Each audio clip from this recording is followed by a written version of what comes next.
మొత్తం 5 ఖాళీ అవుతున్నాయి ఎమ్మెల్సీలు. 5లో బీఆర్ఎస్ కు ఒకటి వచ్చేస్తుంది, కాంగ్రెస్ పార్టీకి 4. నిజానికి 10 మంది ఎమ్మెల్యేలు చంపారు కదా, అది కాకపోతే బీఆర్ఎస్ కు 2 వచ్చేవి.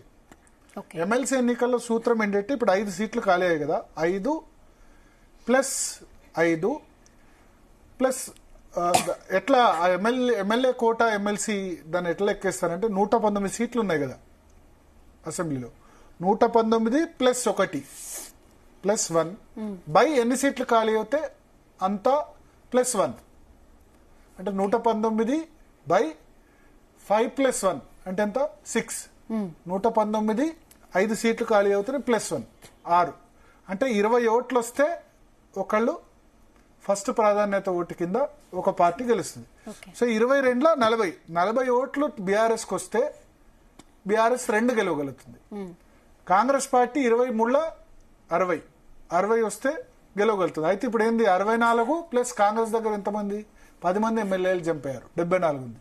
బీఆర్ఎస్ దగ్గర 30 మందే ఉన్నారు. కాబట్టి ఆ first priority vote, second priority vote ఇవన్నీ పెట్టుకుంటే బీఆర్ఎస్కు ఒకటే వచ్చే అవకాశం ఉంది. 119 నేను చెప్పిన సూత్రం ఇది.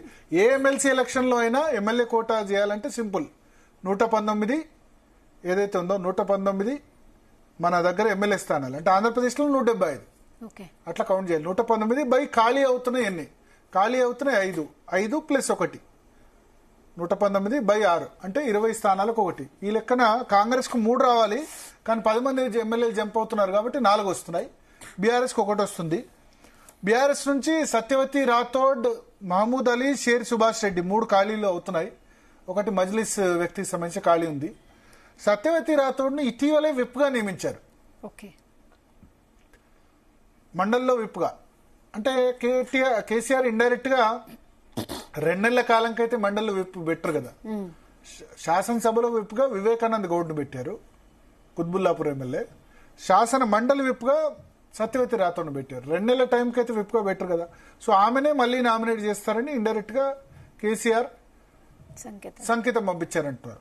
So mostly Sathyavathi Rathod confirm కావచ్చు టీఆర్ఎస్ నుంచి. చూడాలి, మరి చెప్పలేము, ఇంకా మార్చి 10 వరకు టైం ఉంది. కాంగ్రెస్ నుంచి 4 వస్తున్నాయి. 4 తీవ్ర పోటీ ఉంటది, చాలా తీవ్ర పోటీ ఉంటుంది. ఫస్ట్ ఈ 4 సీట్లలో అసలు కాంగ్రెస్ కు సొంత పార్టీ కంటే బయట నుంచి పోటీ ఎక్కువ ఉంది. ఒకటి సిపిఐకి ఏం హామీ ఇచ్చారంటే వీళ్ళు అప్పుడు ఒకటే ఎమ్మెల్యే సీట్ ఇచ్చి 2 ఎమ్మెల్సీల సీట్ ఇస్తామని కాంగ్రెస్ హైకమాండ్ హామీ ఇచ్చింది కేసీ వేణుగోపాల్. ఇక్కడ సిపిఎం ఇద్దరితో అలయన్స్ అంటే సిపిఎం కూడా 1 ఇస్తా ఉన్నారు, సిపిఐకి 1 ఇస్తా ఉన్నారు. ముందు 2, 3 అన్నారు, తర్వాత లాస్ట్కు 1, అది కొత్తగూడెం కూనంనేని సాంబశివరావు గెలిచారు. 2 ఎమ్మెల్సీలు ఇస్తాం మీకు అని గ్యారంటీ అని హామీ ఇచ్చారు ఎవరు, హైకమాండ్ నుంచి. ప్లస్ ఎంఐఎంది 1 ఖాళీ అవుతుంది ఇప్పుడు సీటు, అప్పుడు బీఆర్ఎస్ ఇచ్చింది. ఇప్పుడు ఎంఐఎం ఎవరితో ఉంది, కాంగ్రెస్తో ఉంది. ఎవరు అధికారంలో ఉంటే వాళ్ళతో ఉంటారు ఎంఐఎం. సో ఎంఐఎంది ఖాళీ అవుతుంది కాబట్టి ఎంఐఎం వాళ్ళు అడిగే అవకాశం. ఎంఐఎంకి 7 అసెంబ్లీ సీట్లు నిజానికి రాదు ఎంఐఎంకి ఎమ్మెల్సీ సీటు, కానీ కాంగ్రెస్ వాళ్ళు కూడా అడిగే అవకాశం ఉంది కదా. రేవంత్ రెడ్డి కూడా ఎంఐఎం సపోర్ట్ కావాలి. ఏ విషయాల్లో, మూసీ సుందరీకరణ కావాలి, ఓల్డ్ సిటీ నుంచి హైదరాబాద్ మెట్రో ఓల్డ్ సిటీ నుంచి వెళ్ళాలన్న ఎంఐఎం సపోర్ట్ కావాలి. కొంత వాళ్ళ మధ్య సాఫ్ట్ అయిపోయింది, కాంగ్రెస్ తోనే ఇప్పుడు ఎక్కువ ట్రావెల్ చేస్తుంది బీఆర్ఎస్ కంటే, అక్బరుద్దీన్ ఓవైసీ అయినా అసదుద్దీన్ ఓవైసీ అయినా. సో దీన్ని బట్టి చూస్తే ఎంఐఎం కు 1 ఇచ్చే అవకాశం కనిపిస్తుంది. సిపిఐకి 2 ఇస్తామన్నారు, కానీ ఇప్పుడున్న పరిస్థితిలో నాకు తెలిసి సిపిఐకి ఇచ్చే అవకాశం లేదు. వాళ్ళు రెడీ అవుతున్నారు. చాడా వెంకటరెడ్డి మాజీ ఎమ్మెల్యే ప్లస్ అక్కడ పల్లా వెంకటరెడ్డి నల్గొండ జిల్లా నుంచి వాళ్ళు రెడీ అవుతున్నారు అడుగుదామని. కానీ కాంగ్రెస్ హైకమాండ్ హామీలు అంత ఖచ్చితంగా అమలవుతాయని లేదు కదా. సో ఆ ఎంఐఎంకు పోతే 1 ఎంఐఎంకు, సిపిఐ ఇద్దరిట్లో 4లో 1 పోతే మిగతా 3 మిగులుతాయి. 3లో మనం 3 కోటాలకు చూద్దాం. 1 జనరల్, 2ది ఎస్సీ, 3ది బీసీ. దీని వారిగా ప్రాబబుల్ తీసుకుంటే జనరల్ ఓసీ కోటాలో వేం నరేందర్ రెడ్డి ఉన్నారు, రేవంత్ రెడ్డికి అత్యంత సన్నిహితుడు. రాజశేఖర్ రెడ్డి కేవీపీ ఎట్లానో వేం నరేందర్ రెడ్డి ఎట్లా. ఆల్రెడీ ఇప్పుడు ఆయన సలహాదారుగా రేవంత్ రెడ్డి వచ్చిన ముఖ్యమంత్రి అయిన 1 వీక్ 10 డేస్లోనే ఆయన సలహాదారుగా నియమించుకున్నారు. సో ఆల్రెడీ సలహాదారుగా ఉన్నారు రేవంత్ రెడ్డికి. ఏ విషయాల్లో, పొలిటికల్ అఫైర్స్, రాజకీయ వ్యవహారాల సలహాదారుగా వేం నరేందర్ రెడ్డి కీలక పాత్ర పోషిస్తున్నారు. ప్రభుత్వంలో సరే మంత్రులు ఎవరు ఏ విధంగా ఉన్నా ఏదైనా పని రేవంత్ రెడ్డి కలవడం పాసిబుల్ కాదంటే రేవంత్ రెడ్డి ఆ టాస్క్ను వేం నరేందర్ రెడ్డికి అప్పచెప్తారు. అయితే వేం నరేందర్ రెడ్డి 2004లోనే ఎమ్మెల్యే, 2004లోనే మహబూబాద్ నుంచి టీడీపీ నుంచి ఎమ్మెల్యేగా ఉన్నారు. రేవంత్ రెడ్డి కంటే ముందే ఎమ్మెల్యే అయ్యారు వేం నరేందర్ రెడ్డి. కానీ వేం నరేందర్ రెడ్డి పాపం దురదృష్టం ఏంటంటే 2009లో ఆ మహబూబాద్ సీటు డీలిమిటేషన్లో ఎస్టీ రిజర్వ్ అయిపోయింది. తెలుగుదేశం పార్టీ నుంచి 2004లోనే మహబూబాద్ ఎమ్మెల్యేగా వేం నరేందర్ రెడ్డి గెలిచారు. గెలిచిన తర్వాత మహబూబాద్ సీటు 2009లో డీలిమిటేషన్లో ఎస్టీ సీట్ అయిపోయింది. ఎస్టీ రిజర్వ్ కాబట్టి ఆయన కంటెస్ట్ చేయలేరు. సో ఆ సీట్ అప్పుడు తెలుగుదేశం పార్టీ నుంచి వేరే వాళ్ళకి ఇచ్చారు. ఇంకొకటి, రేవంత్ రెడ్డికి ఉన్న మీద ప్రధాన కేసు ఏంటి? ఓటుకు నోటు.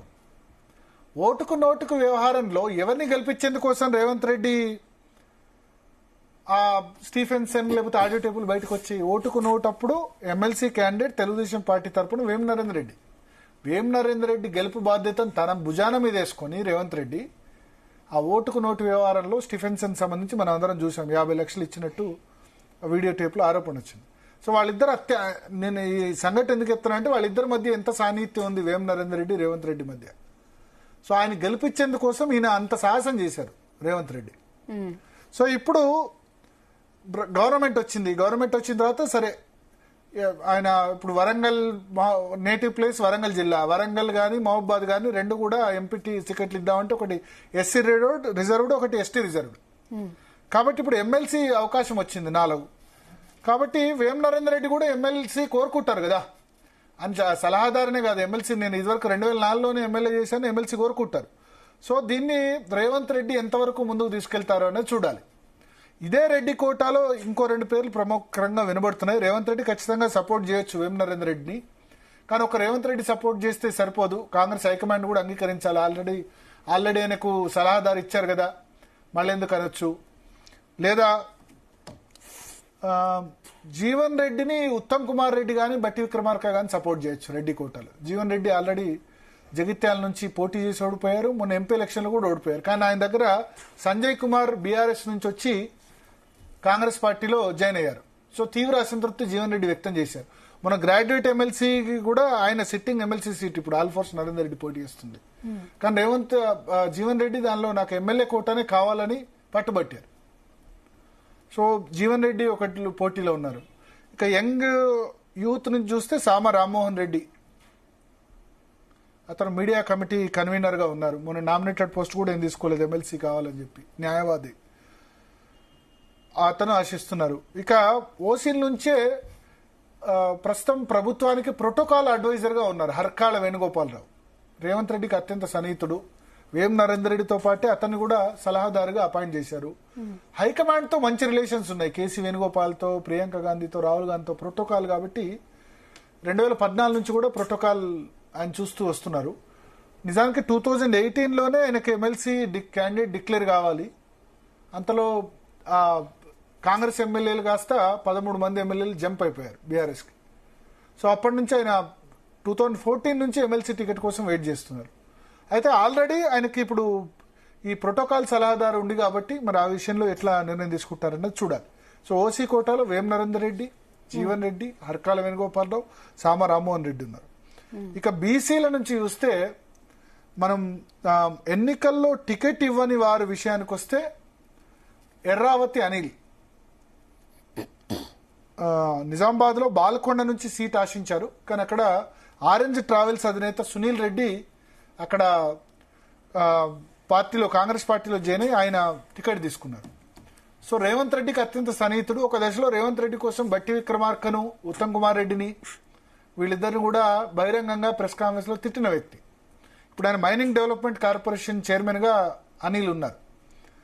సో అనిల్కి ఏంటంటే ఎమ్మెల్యే టికెట్ ఇవ్వలేదు. ఆయన మాజీ ఎమ్మెల్యే, పీఆర్పీ సమయంలోనే 2009 నుంచి 2014 మధ్య 5 సంవత్సరాలు ఎమ్మెల్యేగా పనిచేశారు.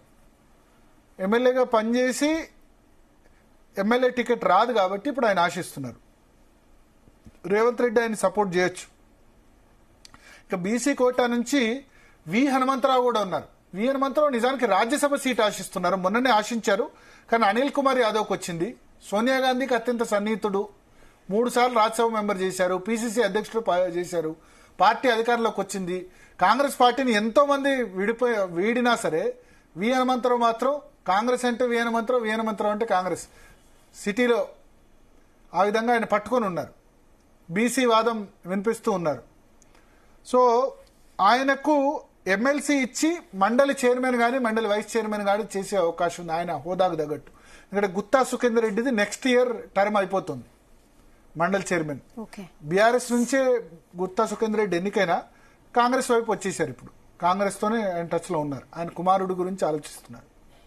గుత్తా అమిత్ రెడ్డి గురించి కాంగ్రెస్ పార్టీ నుంచి టికెట్ ఆయన ఆశిస్తున్నారు. సో వి హనుమంతరావు ఆయన కోరిక ఏంటంటే నన్ను మండలి చైర్మన్ చేసేది ఉంటే అంటే గౌరవప్రద స్థానం ఇక్కడ నుంచి ఇవ్వండి, ఎమ్మెల్సీ ఇవ్వండి, లేకపోతే రాజ్యసభ అయినా పంపండి. నెక్స్ట్ రాజ్యసభ ఖాళీ అవుతున్నాయి కాబట్టి రాజ్యసభ అయినా పంపండి అనేది వి హనుమంతరావు రిక్వెస్ట్. మధు యాష్కి గౌడ్ ఒకవేళ ఓడిపోయిన వాళ్ళకి కూడా టికెట్ ఇస్తే మధు యాష్కి గౌడ్ కూడా రేస్లో ఉంటారు. కానీ మధు యాష్కి గౌడ్ టికెట్ ఇవ్వాలంటే అది రాహుల్ గాంధీ లెవెల్లో జరగాలి, రాహుల్ గాంధీ మల్లికార్జున్ లెవెల్లో జరగాలి. ఓడిపోయిన ఎన్నికల్లో పోటీ చేశారు ఎల్బీ నగర్ నుంచి లాస్ట్ మూమెంట్లో ఎంపీ టికెట్ అడగలేదు. కాబట్టి ఒకవేళ హైకమాండ్ కనుక డిసైడ్ చేస్తే ఓడిపోయిన వాళ్ళకు కూడా ఇవ్వాలనిస్తే మధు యాష్కి గౌడ్ కూడా ఉంటారు. ఇక యంగ్ ఫేస్ చరణ్ కౌశిక్ యాదవ్, అతను కూడా టికెట్ ఎక్కడ అడగలేదు, పార్టీ కోసమే పనిచేశారు. ప్రస్తుతం జనరల్ సెక్రటరీగా ఉన్నారు.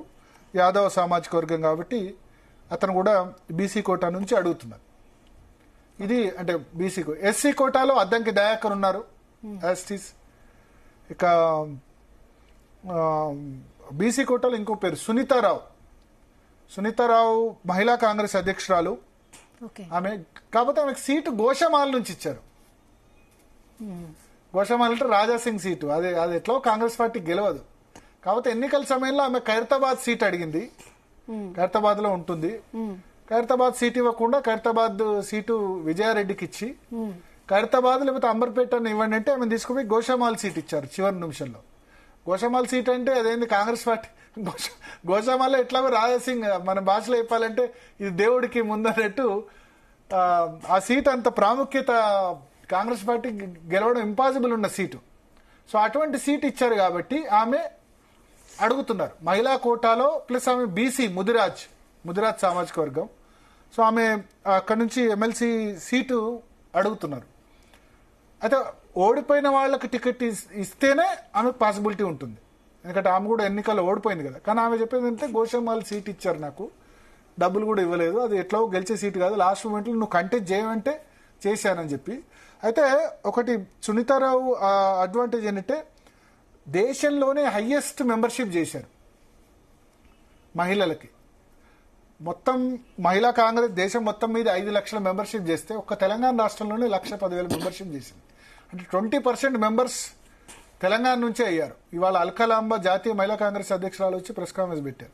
సో 20% సభ్యత్వాలు మహిళా కాంగ్రెస్ జాతీయ కాంగ్రెస్ సభ్యత్వాలు తెలంగాణ నుంచే అయ్యాయి. అయితే ఆమెకున్న ప్రాబ్లం ఏంటంటే రేవంత్ రెడ్డి కానీ లేకపోతే ఇటు మహేష్ కుమార్ గౌడ్ కానీ వీళ్ళ నుంచి సపోర్ట్ వస్తుందో లేదో. ఉత్తమ్ కుమార్ రెడ్డి, బట్టి విక్రమార్క మేబీ సపోర్ట్ చేస్తారేమో. బట్ ఎందుకంటే మహిళా కాంగ్రెస్ అధ్యక్ష పదవిని ఆమెను తీసేసి సరితా తిరుపతయ్య గద్వాల్లో ఇప్పుడు బండ్ల కృష్ణమోహన్ రెడ్డి బీఆర్ఎస్ నుంచి కాంగ్రెస్ పార్టీ జాయిన్ అయ్యారు. కాబట్టి సరితా తిరుపతయ్యకు మహిళా కాంగ్రెస్ అధ్యక్షురాలు ఇవ్వాలని అనుకుంటున్నారు. ఇవ్వాలంటే నాకేదో ఒక పదవి ఇవ్వాలని సునీతారావు అడుగుతున్నారు. సో ఒకవేళ జరిగితే మహిళా బీసీ అనుకుంటే కనుక సునీతారావుకు అవకాశం రావచ్చు. ఎస్సీలో అద్దంకి దయాకర్ ఉన్నారు, సంపత్ కూడా అడుగుతున్నారు. కానీ ఆయన ఓడిపోయారు, ఎమ్మెల్యే టికెట్ వచ్చింది. సో ఓడిపోయిన వాళ్ళని కన్సిడర్ చేస్తే ఆయన చెప్పలేం.